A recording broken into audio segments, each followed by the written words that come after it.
So here we have the Honda Jazz on a 59 plate. I'm going to start off by showing you around the outside of the car, and then we'll hop in and run through some controls on the inside. From the outside though, you can see that it's a 5-door car with alloy wheels and tinted windows. Let's start off inside the boot and then work our way around the rest of the car from there.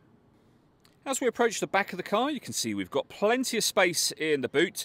You can increase this space even further should you wish to do that by folding down the 60/40 split folding rear seats. Okay, so we're just going to work our way back around to the front of the car, and then we'll hop in and run through some controls on the inside. But now that we've done a full circle of it, you can see it's in lovely condition the whole way round. Just briefly before we climb in, I think it's well worth seeing the interior from this exterior point of view. There's plenty to run through on the dashboard, so let's hop in and we'll do that now.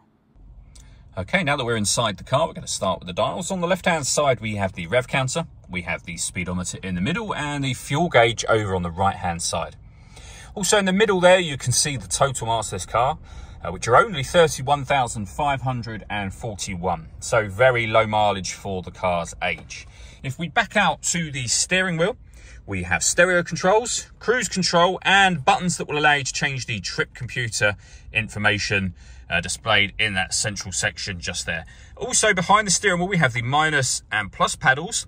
They are so that you can change up and down a gear on this automatic gearbox. Over in the center, we have the stereo for the car, so you can access your CD player from on here. You can access your AM, FM radio as well. We can adjust the volume from here. You can see the CD player at the top of that unit. Just to the right-hand side of that, we have controls to adjust the fan speed, temperature, and the temperature will be displayed in here. You can turn your air conditioning off and on from there as well, or you can hit auto. The car will now maintain the temperature you've asked for by taking full control of the fan speed and the direction of the air as well. And you can override that manually at any time you wish to put it back on your own settings.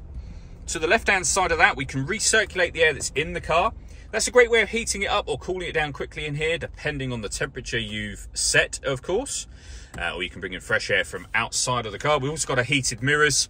That button will divert the car's air conditioning to the front screen.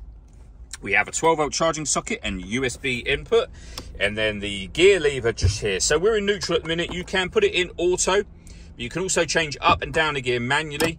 We can go back to neutral, and then reverse is down in that bottom corner there.